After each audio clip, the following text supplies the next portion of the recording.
Assalamualaikum warahmatullahi wabarakatuh. Kabar baik, semoga selalu menyertai teman-teman dan sahabat-sahabat dimanapun keberadaannya. Kali ini kita akan berbagi cerita tentang LCD. Yang perlu kita perhatikan saat pemasangan LCD baru, yang pertama itu jangan terlalu banyak menggerakkan di bagian siku-siku fleksibel LCD-nya ya. Kemudian yang perlu kita perhatikan juga di saat kita memasang, di sana diusahakan fleksibelnya itu jangan sampai tersentuh oleh frame tulang dudukan LCD-nya ya. Kita gunakan isolasi untuk menarik ke atas supaya tidak terjadi atau supaya mendapat ruang saat kita memasang LCD-nya ke frame ya. Kita tarik perlahan ke atas sampai mendapatkan sebuah celah di bagian bawah. Celah yang dimaksud di sini adalah untuk menghindari gesekan antara fleksibel dan tulang frame-nya. Nah, kira-kira seperti ini kita melakukannya. Nah, di situ ada celahnya yang kita harapkan seperti itu. Pada saat kita memasang seperti ini, maka dia akan presisi dengan tujuan agar aman dan tidak terjadi error-error yang tidak kita inginkan.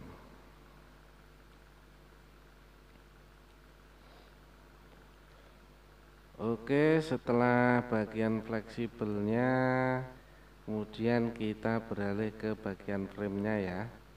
Bagian frame-nya ini diusahakan harus bersih dari sisa-sisa lemnya, bersih dari debu-debu, karena sisa lem ini bisa mengakibatkan untuk sebuah ganjalan ya. Jadi nanti akan berakibat dengan tidak presisinya saat kita melakukan pemasangan LCD.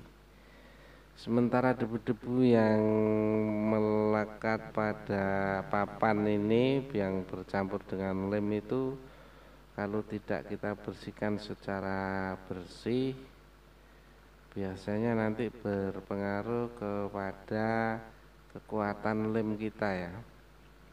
Jadi belum beberapa periode waktu ternyata sudah lepas lagi lemanya.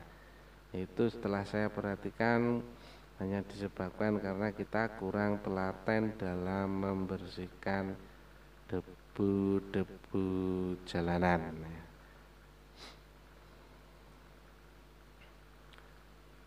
Memang di sini diperlukan kesabaran dan sedikit ketelatenan. Semua itu kita lakukan harus dengan tulus untuk menjaga kualitas kita agar tetap dipercaya dan dirindukan oleh user-user kita.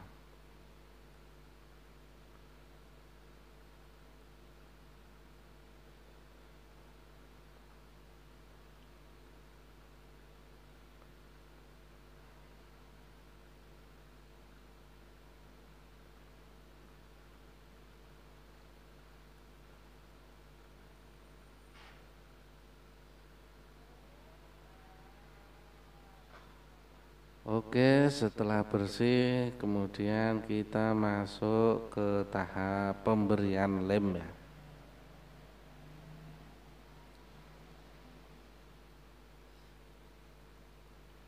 Di saat kita memberikan lem itu usahakan di bagian pinggir.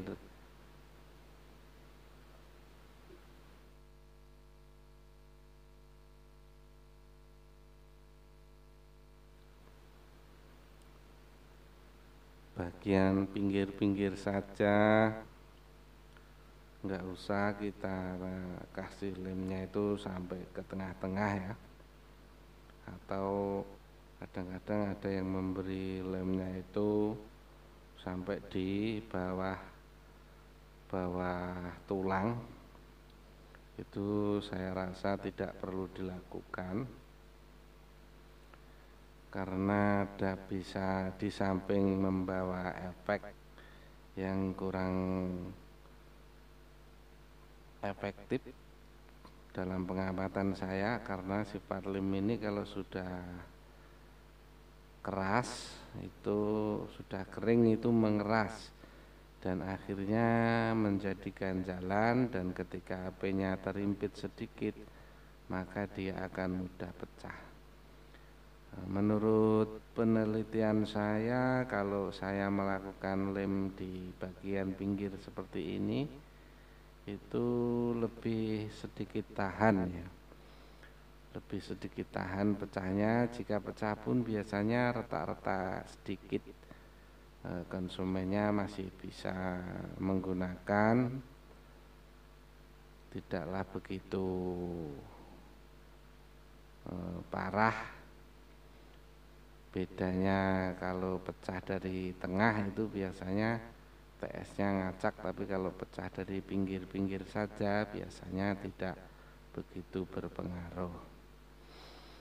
Nah, untuk LCD kelas akhir-akhir ini saya mempelajari dari keluhan teman-teman itu banyak yang error ya. Makanya di sini saya selalu tidak menggunakan pencepitan. Hanya saja saya gunakan kontrol, istilahnya dengan mengurut bagian-bagian yang belum rapat, dan dilakukan berkala.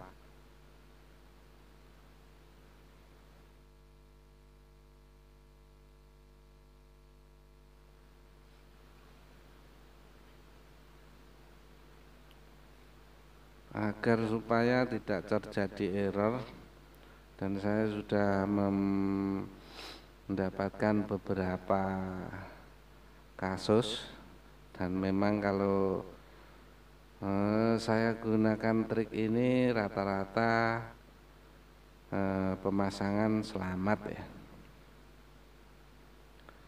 Memang didasari kualitas LCD-nya yang mungkin menurun, memang beda dengan yang dulu-dulu, namun tidaklah kurang akal kita. Kendati demikian masih juga kadang-kadang memang lagi dapat apes-apesnya itu. Ketika dites bagus, dipasang dengan prosedur seperti ini juga sudah, cuman masih saja error. Oke, sekian tutorial dari kita. Assalamualaikum warahmatullahi wabarakatuh. Sampai jumpa lagi.